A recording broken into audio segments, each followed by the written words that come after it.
Hello बच्चों, तो कैसे हो आप लोग। आई होप आप लोग बहुत अच्छे होंगे और मैट्रिक परीक्षा की तैयारी में बहुत ज़ोरों शोरों से लगे होंगे, क्योंकि एग्ज़ाम डेट तो आ गया है। एग्ज़ाम डेट कब से है? एग्ज़ाम डेट पता है आप लोग को कितना तारीख से है? 17 फरवरी से स्टार्ट है और चलेगा 25 फरवरी तक। और हमारे पास अब मात्र 2 महीना ही समय है, क्योंकि 5-7 दिन तो ऐसे ही निकल जाएंगे, पता नहीं चलेंगे। तो मात्र 2 महीना है, आप लोग अच्छे से ध्यानपूर्वक पढ़ो, मन लगा के पढ़ो, थोड़ा मेहनत ज़्यादा करो। ठीक, हमने ये सेशन सिर्फ आप लोग के लिए ही तैयार किया है, बहुत मेहनत लगा है। आप लोग देखिए इस वीडियो को, बहुत मज़ा आएगा। बहुत कंसेप्ट के साथ हम लोग पिक्चर द्वारा पढ़ेंगे, ठीक है। चलिए, हमारा पहला क्वेश्चन है कि हीराकुंड बांध किस राज्य में है? हीराकुंड बांध किस राज्य में है? हमारा ऑप्शन है ओडिशा, उत्तराखंड, कर्नाटक या बिहार। तो सही आंसर क्या हो जाएगा? ओडिशा। हीराकुंड बांध उड़ीसा में है। किस नदी पर है? तो हम लोग ध्यान देंगे महानदी, अगर पूछेगा तो महानदी। अगला क्वेश्चन हमने लिया है, क्वेश्चन है सबसे लंबा राष्ट्रीय राजमार्ग, मतलब कौन सा एनएच सबसे लंबा है? तो हमारा ऑप्शन है ए में है NH 44, NH 5, NH 9, NH 7।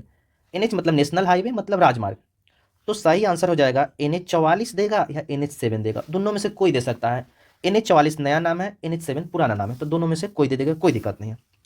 अगला क्वेश्चन है हमारा, गांधी जी ने साबरमती आश्रम की स्थापना कब की है? हमारा ऑप्शन है 1893, 1915, 1916 या 1917। तो गांधी जी के बारे में हम लोग जानेंगे कि सबसे पहले 1893 में साउथ अफ्रीका गए, 1915 में दक्षिण अफ्रीका से भारत आए। कितना तारीख को? 9 जनवरी को। ये चलते प्रवासी दिवस मनाया जाता है। 1916 में साबरमती आश्रम की स्थापना किए, जो ये क्वेश्चन का सही आंसर होगा, ठीक है। 1917 में चंपारण सत्याग्रह, याद रखेंगे, चंपारण सत्याग्रह वो गांधी जी किए थे 1917 में। ये तो चारों डेट याद करना बहुत इंपॉर्टेंट है। अब हम लोग आगे का क्वेश्चन देखेंगे, ठीक है। पहला क्वेश्चन है मेरा, कार्ल मार्क्स का जन्म कहाँ हुआ था? तो कार्ल मार्क्स का जन्म कहाँ हुआ था? ऑप्शन है इंग्लैंड, जर्मनी, इटली या रूस। तो कार्ल मार्क्स कहाँ के थे? तो कार्ल मार्क्स जो थे वो थे जर्मनी, तो इसका आंसर हो जाएगा जर्मनी, ठीक है। चलिए, हम लोग देखेंगे कि ये कार्ल मार्क्स का जो जन्म है वो 5 मई 1818 को हुआ था, ठीक है। ये कौन से परिवार में आते हैं? यहूदी, तो ये भी ध्यान रखेंगे हम लोग। और इनका 2 बुक है, एक है द कम्युनिस्ट मैनिफेस्टो, मैनिफेस्टो, और एक और बुक है दास कैपिटल। ये दोनों बुक भी बार बार एग्जाम में पूछा जा रहा है, तो 2 बुक याद कर लेने हैं, एक है द कम्युनिस्ट मैनिफेस्टो और एक है दास कैपिटल। चलिए अगला क्वेश्चन पर बढ़ते हैं। विश्व में सर्वप्रथम मुद्रण की शुरुआत कहाँ हुई थी? सबसे पहले मुद्रण की शुरुआत कहाँ हुई थी? ऑप्शन है हमारा भारत, जापान, चीन या अमेरिका। सबसे पहले मुद्रण की शुरुआत कहाँ हुई थी? तो सबसे पहले जब पेपर बना चीन में, तो मुद्रण कागजी मुद्रा भी कहाँ बनेगा? चीन में, ठीक है। इसका आंसर हो जाएगा। चलिए अगला क्वेश्चन की तरफ बढ़ते हैं हम लोग। चलिए तीसरा क्वेश्चन है हमारा, भारत के किस स्थान पर पहला परमाणु ऊर्जा केंद्र स्थापित किया गया था? मतलब परमाणु ऊर्जा केंद्र भारत में सबसे पहले कहाँ बना? ध्यान देना है, परमाणु ऊर्जा केंद्र होना चाहिए, और सबसे पहला हमारा ऑप्शन है कलपक्कम जो तमिलनाडु में है, नरोरा उत्तर प्रदेश में है, दुर्गापुर पश्चिम बंगाल या तारापुर महाराष्ट्र। तो सबसे पहला जो परमाणु ऊर्जा केंद्र बना था वो है तारापुर महाराष्ट्र, ठीक है। कब बना था? तो ये तारापुर महाराष्ट्र में बना था 1969 में, 1969, ठीक है। अगर कलपक्कम पूछे कहाँ ये, तो तमिलनाडु, ये भी ध्यान देना है, ठीक है। चलिए अगला क्वेश्चन पर हम लोग बढ़ते हैं। अगला क्वेश्चन है हमारा, राष्ट्रीय स्वयंसेवक संघ की स्थापना कब हुई थी? राष्ट्रीय स्वयंसेवक संघ की स्थापना कब हुई? हमारा ऑप्शन है 1923, 1925, 1928 या 1930। राष्ट्रीय स्वयंसेवक संघ, तो इसका आंसर हो जाएगा 1925, ठीक है। और राष्ट्रीय स्वयंसेवक संघ का स्थापना किसके द्वारा किया गया था? तो इसके जो मेन लीडर थे उनका नाम था हेडगेवार, ये टाइटल था, तो जिनके नाम में हेडगेवार लगल रहेगा वही। और कहाँ हुआ था इनका स्थापना? तो हो जाएगा नागपुर, ठीक है। चलिए अगला क्वेश्चन की तरफ हम लोग बढ़ते हैं। क्वेश्चन है हमारा, सेडोवा का युद्ध किसके किसके बीच लड़ा गया? कौन सा युद्ध है? सेडोवा। तो हमारा ऑप्शन है जर्मनी और प्रसा, प्रसा और रूस, ऑस्ट्रिया और जर्मनी, ऑस्ट्रिया और प्रसा। तो इसका सही आंसर हो जाएगा ऑस्ट्रिया और प्रसा के बीच सेडोवा का युद्ध लड़ा गया था, ठीक। हमारा क्वेश्चन है, प्रथम पंचवर्षीय योजना कब शुरू हुआ? ऑप्शन है 1950, 1951, 1952 या 1955। प्रथम पंचवर्षीय योजना का शुरुआत कब हुआ? तो आंसर होगा 1951। सबसे पहले पंचवर्षीय योजना जो शुरू हुआ था 1951 से 56, तो 1951 हो जाएगा, ठीक है। अगला क्वेश्चन है हमारा, गिरमिटिया मजदूर बिहार के किस क्षेत्र में भेजे जाते थे? गिरमिटिया मजदूर बिहार के किस क्षेत्र में भेजे जाते थे? ऑप्शन है पूर्वी क्षेत्र, पश्चिमी क्षेत्र, उत्तरी क्षेत्र या दक्षिणी क्षेत्र। ठीक है, तो सही आंसर हो जाएगा बी, पश्चिमी क्षेत्र, जो इलाका खास करके बोलता है छपरा, आरा और बक्सर। ये जो इलाका था ना, इसी में गिरमिटिया मजदूर ज़्यादातर भेजे जाते थे। ठीक है, चलिए आगे बढ़ते हैं हम लोग।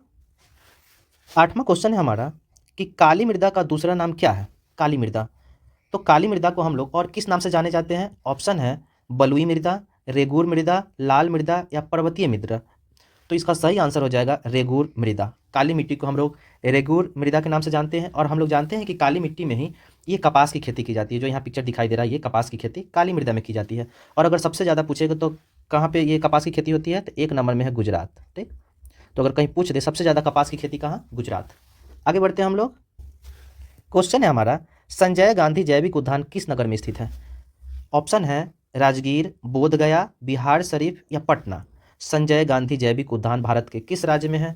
तो सही आंसर हो जाएगा ये पटना में है। संजय गांधी चिड़ियाघर जो कहते हैं, पटना का चिड़ियाघर, वो यही उसका नाम है, संजय गांधी जैविक उद्यान। हमने यहाँ पे पिक्चर भी लगा दिया, ये आप लोग देख लीजिए। ठीक है, आगे बढ़ते हैं। चलिए अगला क्वेश्चन है हमारा, गुजरात के किस स्थान पर सौर ऊर्जा का आधुनिक उपकरण बड़े स्तर पर लगाया जा रहा है? तो सौर ऊर्जा बहुत बड़े स्तर पर लगाया जा रहा है गुजरात के किस स्थान पर? ऑप्शन है भुज, गुजरात, अहमदाबाद या सूरत। तो हमारा सही उत्तर हो जाएगा भुज। ठीक है, ये सौर ऊर्जा जो आधुनिक उपकरण बड़े पैमाने पर लगाया जा रहा है वो कहाँ है? भुज में। ये देखिए पूरा के पूरा ज़मीन को ढक दिया गया है सौर ऊर्जा से। ठीक है, ये पिक्चर में। चलिए आगे बढ़ते हैं हम लोग। हमारा रंपा विद्रोह कब हुआ? ठीक है, ऑप्शन है 1916, 1917, 1918 या 1919। तो इसका सही आंसर हो जाएगा 1916 में रंपा विद्रोह हुआ था। और ये रंपा विद्रोह कहाँ हुआ था? तो ध्यान रखेंगे आंध्र प्रदेश। कहाँ? आंध्र प्रदेश में। किस नदी के किनारे हुआ था? तो याद रखेंगे गोदावरी नदी। ठीक है, चलिए आगे बढ़ते हैं हम लोग। चलिए अगला क्वेश्चन हम लोग देखते हैं, देश के बांधों को किसने भारत का मंदिर कहा? मतलब ये जो देश का जो बांध है, इसको किसने भारत का मंदिर कहा? ठीक है, हमारा ऑप्शन है महात्मा गांधी, राजेंद्र प्रसाद, पंडित नेहरू या स्वामी विवेकानंद ने। तो इसका सही आंसर हो जाएगा पंडित नेहरू। कौन सा हो जाएगा? पंडित नेहरू। चलिए आगे देखते हैं हम लोग। ये महात्मा गांधी के बारे में दिया हुआ है, तो इनका जन्म कब हुआ था? महात्मा गांधी का जन्म 1869। ठीक है, पोरबंदर गुजरात। राजेंद्र प्रसाद जो थे संविधान सभा के प्रथम अस्थायी सदस्य। तो लिख देते हैं, जब संविधान बनने के लिए बैठक हो रहा था तो उसका अस्थायी अध्यक्ष बनाया गया था राजेंद्र प्रसाद का। तो संविधान सभा के प्रथम अस्थायी अध्यक्ष। चलिए यहाँ पे देखते हैं हम लोग, यही बांध है, आप लोग ध्यान से देख लीजिए। चलिए आगे बढ़ते हैं। क्वेश्चन हम लोग देखते हैं कि कांवर झील किस जिला में है? बिहार के किस जिला में कांवर झील पड़ता है? ठीक है, ऑप्शन है दरभंगा, भागलपुर, बेगूसराय या मुजफ्फरपुर। सही आंसर हो जाएगा इसका बेगूसराय। ठीक है, तो कांवर झील कहाँ पड़ेगा? बेगूसराय। ये कांवर झील का सीन है। चलिए आगे बढ़ते हैं हम लोग। क्वेश्चन है हमारा, अंकोर वाट का मंदिर कहाँ स्थित है? अंकोर वाट का मंदिर, ऑप्शन है वियतनाम में है, लाओस, कंबोडिया या थाईलैंड। तो सही आंसर जो होगा वो होगा हमारा कंबोडिया। अंकोर वाट का मंदिर कहाँ पड़ेगा? कंबोडिया। ये देखिए कितना खतरनाक मंदिर है, बहुत पुराना मंदिर है। ठीक है, आगे बढ़ते हैं हम लोग। क्वेश्चन है हमारा, लेनिन ने नई आर्थिक नीति की घोषणा कब किया? लेनिन ने नई आर्थिक नीति की घोषणा कब किया? हमारा ऑप्शन है 1920, 1921, 1922 या 1925। सही आंसर हो जाएगा बी 1921। ठीक है, तो लेनिन ने नई आर्थिक नीति की घोषणा कब किया? 1921 में, जिसको हम लोग शॉर्ट में NEP बोलते हैं। ठीक, और लेनिन जो ही थे यही बोल्शेविक क्रांति के नेता थे। बोल्शेविक क्रांति के नेता। ठीक है, आगे बढ़ते हैं हम लोग। चलिए क्वेश्चन है हमारा, कौन बीमारू राज्य नहीं है? इसमें से कौन बीमारू राज्य नहीं है? हमारा ऑप्शन है बिहार, मध्य प्रदेश, राजस्थान या उड़ीसा। हम लोग देखते हैं, BI से तो हो जाता है बिहार, MA से हो जाता है मध्य प्रदेश, R से हो जाता है राजस्थान और यू से हो जाता है उत्तर प्रदेश। तो ऑप्शन में देखिए कि एक दे रखा है बिहार, तो है, मध्य प्रदेश भी है, राजस्थान भी है, लेकिन डी में जो ओडिशा दिया वो नहीं है, वो होगा उत्तर प्रदेश। तो इसलिए इसका सही आंसर क्या हो जाएगा, ओडिशा जो है वो बीमारू राज्य नहीं है। यहाँ आकृति में देखिए, यहाँ पे दिया हुआ ये हमारा इलाका हो जाएगा राजस्थान का, ये इलाका हो जाएगा मध्य प्रदेश का, उसके बाद ये उत्तर प्रदेश और फिर ये बिहार, ये जो है बीमारू राज्य की श्रेणी में आता है। ठीक है, आगे बढ़ते हैं हम लोग। क्वेश्चन है हमारा, लोकसभा निर्वाचित हेतु कुल सीटों की संख्या कितनी है। मतलब लोकसभा निर्वाचन के लिए 542, 543, 544 या 545। तो सही आंसर हो जाएगा यहाँ 545। देखिए ये लोकसभा का सीट है, जहाँ जो भी लोकसभा निर्वाचित होकर संसद बन के जाते हैं यही हॉल में बैठते हैं। ठीक है, आगे बढ़ते हैं हम लोग। क्वेश्चन है हमारा, सोपानी कृषि किस राज्य में प्रचलित है। सोपानी कृषि, ऑप्शन है हरियाणा, पंजाब, बिहार या उत्तराखंड। तो नीचे जो पिक्चर दिया हुआ है वो देख के आप लोग पता लगा सकते हैं कि उत्तराखंड पहाड़ी इलाका है और किस तरह से ये सोपानी कृषि की जाती है। देखिए पहाड़ को काट काट के इसको थोड़ा सा फ्लैट बनाया जाता है ताकि पानी ढलके नहीं, और इस पर खेती की जाती है।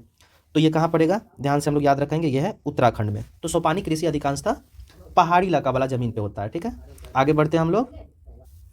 क्वेश्चन है हमारा कि नदियों में बाढ़ आने का प्रमुख कारण क्या है। ऑप्शन है जल की अधिकता, नदी की तली में अवसाद का जमना या वर्षा की अधिकता या इनमें से सभी। मतलब नदी में जो बाढ़ आ जा रहा है किसके कारण से हो रहा है।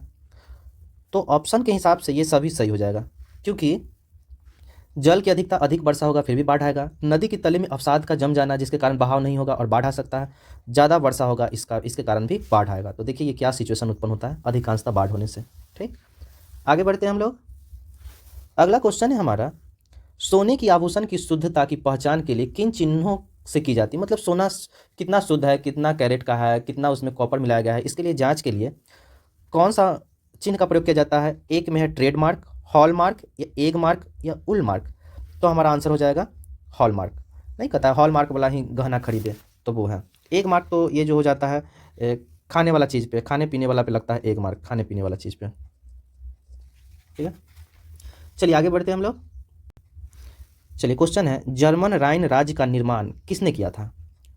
तो जर्मन राइन राज्य का निर्माण किसने किया, लुई 18वां, नेपोलियन बोनापार्ट या नेपोलियन तृतीय या विस्मार्क। तो इसका सही आंसर हो जाएगा विस्मार्क। जर्मन राइन राज्य का निर्माण सबसे पहले किसने किया था, विस्मार्क ने। बिस्मार्क जो थे वो जर्मनी साम्राज्य के संस्थापक थे। बिस्मार्क को जर्मन साम्राज्य का संस्थापक माना जाता है, जर्मन साम्राज्य का संस्थापक। ये भी याद रखेंगे हम लोग कि जर्मन साम्राज्य का संस्थापक किसे माना जाता है, बिस्मार्क। आगे हम लोग बढ़ते हैं। क्वेश्चन है हमारा, हिंद चीन पहुंचने वाला प्रथम व्यापारी, सबसे पहला व्यापारी कौन था जो हिंद चीन पहुंचा था। हमारा ऑप्शन है अंग्रेज, फ्रांसीसी, पुर्तगाली या डच। तो इसका सही आंसर हो जाएगा पुर्तगाली। भारत आने वाला भी प्रथम पुर्तगाली था, कौन, वास्को डी गामा। ठीक, चलिए आगे हम लोग बढ़ते हैं।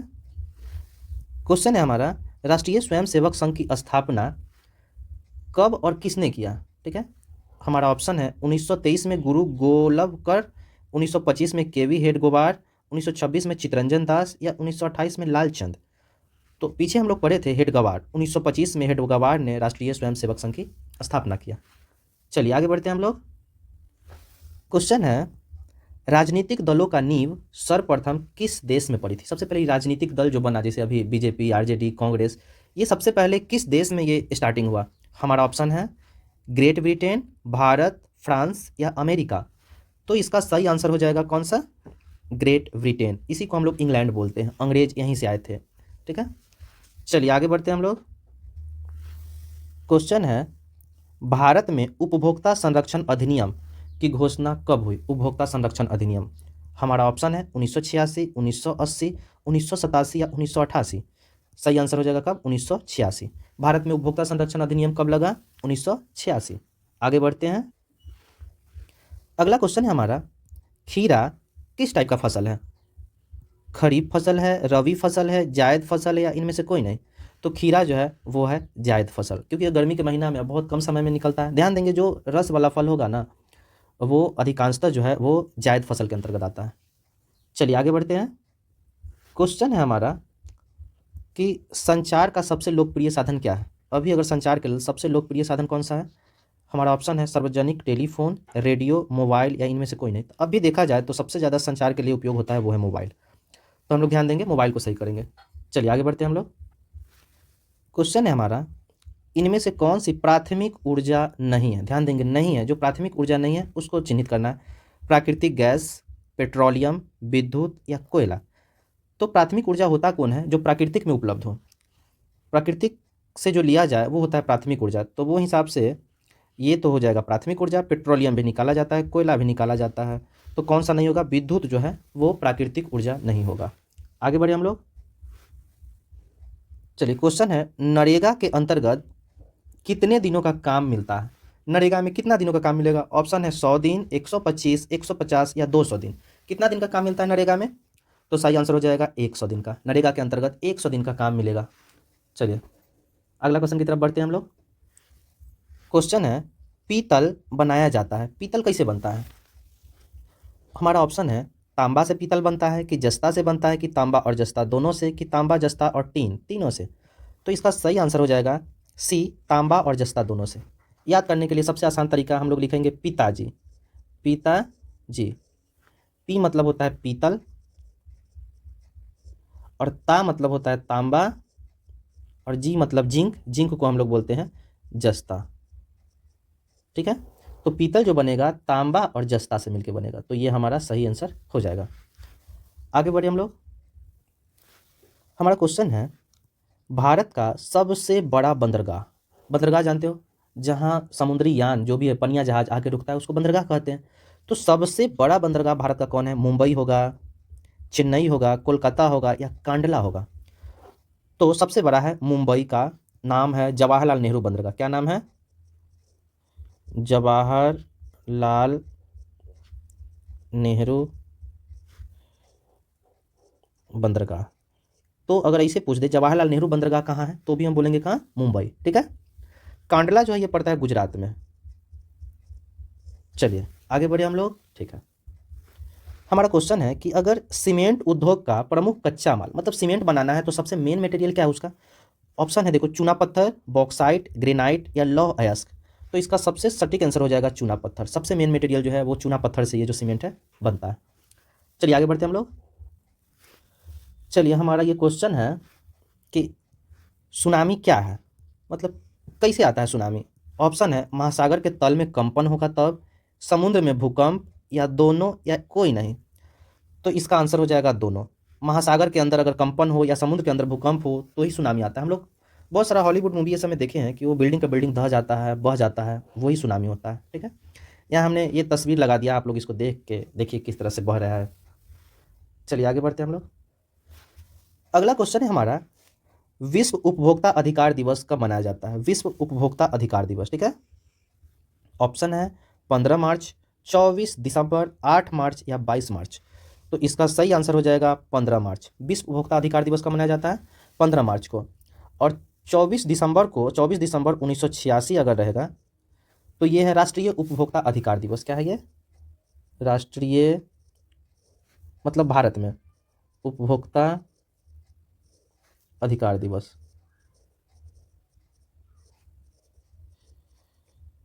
चलिए, तो अगर विश्व में पूछेगा तो 15 मार्च, लेकिन अगर राष्ट्रीय पूछेगा तो 24 दिसंबर 1986। आगे बढ़े। चलिए क्वेश्चन है हमारा, पृथ्वी सम्मेलन, प्रथम पृथ्वी सम्मेलन जो है वो कहाँ हुआ था? सबसे पहला पृथ्वी सम्मेलन। ऑप्शन है जोहान्सबर्ग, लंदन, पेरिस या रियो डी जेनेरिया। तो इसका सही आंसर हो जाएगा रियो डी जेनेरिया। ये पड़ता कहाँ है? तो ये पड़ता है ब्राज़ील में। रियो डी जेनेरिया कहाँ पड़ता है? ब्राज़ील में पड़ता है। प्रथम पृथ्वी सम्मेलन जो हुआ था कब हुआ था? तो 1992 में। ये भी ध्यान देंगे। और सेकेंड जो हुआ था ये हुआ था जोहान्सबर्ग, दक्षिण अफ्रीका में। ये कब हुआ था? तो 2002 में। तो हम लोग ध्यान देंगे, ये जो है जोहान्सबर्ग, ये है सेकेंड अर्थ समिट, दूसरा पृथ्वी सम्मेलन। तो सही आंसर क्या हो जाएगा इसका? रियो डी जेनेरिया, ब्राज़ील, 1992 में। चलिए आगे बढ़ते हैं हम लोग। चलिए क्वेश्चन है, मार्टिन लूथर कौन थे? तो मार्टिन लूथर कौन थे? हमारा ऑप्शन है दार्शनिक थे, राजनीतिक थे, धर्म सुधारक थे, समाज सुधारक थे। मार्टिन लूथर जो थे वो धर्म सुधारक थे। तो आंसर हो जाएगा सी, धर्म सुधारक। ठीक है, आगे बढ़ते हैं।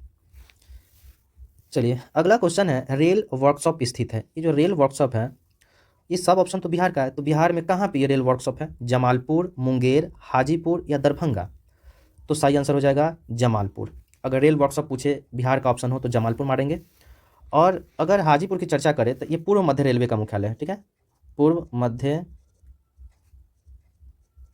रेल का मुख्यालय।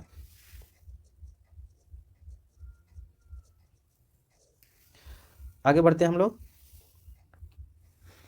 हमारा क्वेश्चन है, ग्राम पंचायत का कार्यकाल कितने वर्ष का होता है? ग्राम पंचायत का कार्यकाल, मुखिया ये सब का कार्यकाल कै साल का होता है? 4 साल का, 5 साल, 6 साल या 2 साल? तो हम लोग जानते हैं कि मुखिया ये सब 5 साल तक रहता है, तो इसका आंसर हो जाएगा 5 साल। लेकिन अगर 6 वर्ष बोलेगा तो हम लोग कहेंगे राज्यसभा का, राज्यसभा सदस्यों का कार्यकाल जो होता है ये होता है 6 वर्ष। आगे बढ़े हम लोग। चलिए क्वेश्चन है हमारा कि बिहार में सर्वाधिक आबादी किस जिला का है? मतलब हमारा ऑप्शन है पश्चिमी चंपारण, शिवहर, पटना या गया। हम लोग देखते हैं, जानते हैं कि बिहार की राजधानी पटना है, तो राजधानी में सबसे ज़्यादा लोग रहते हैं, तो इसका आंसर हो जाएगा पटना। सबसे ज़्यादा आबादी बोलेगा तो पटना। अगर सबसे कम बोलेगा तो शिवहर का आबादी सबसे कम है। सबसे कम कहाँ का है? शिवहर, सबसे कम आबादी। और अगर पूछेंगे कि सबसे क्षेत्रफल, सबसे बड़ा क्षेत्रफल, बड़ा राज्य, क्षेत्रफल में अगर बड़ा राज्य पूछ दिया, क्षेत्रफल में सबसे बड़ा अगर जिला पूछ दिया तो वो हो जाएगा पश्चिमी चंपारण। और सबसे गर्म जिला पूछ दिया, सबसे गर्म जिला, तो वो हो जाएगा गया जी। ओके, आगे बढ़े हम लोग। चलिए हमारा क्वेश्चन है अगला, बिहार में कितने प्रतिशत भाग में कृषि की जाती है? मतलब बिहार का जो क्षेत्रफल है उस पर कितना प्रतिशत भाग पर खेती किया जाता है? ऑप्शन है 50, 60, 70 या 35.5। सही आंसर क्या होगा ये आप लोग कमेंट करेंगे, ठीक है। बिहार में कितने प्रतिशत भाग में कृषि की जाती है, आप लोग इसको कमेंट में बताइए। चलिए आज का सेशन हम लोग का यहीं पे समाप्त होता है। आज हमने जो भी क्वेश्चन पढ़ा ना वो सब बहुत इंपॉर्टेंट क्वेश्चन है, हर शिफ्ट में, हर एग्जाम में ये बार बार देखने को मिलता है। तो ये चलते आप लोग ये क्वेश्चन को अच्छी तरह से पढ़ लेना, अच्छे से रट लेना एग्जाम से पहले, ठीक है। और आप लोग लाइक सब्सक्राइब कर दिया करो क्योंकि बहुत मेहनत लग रहा है। Okay bye.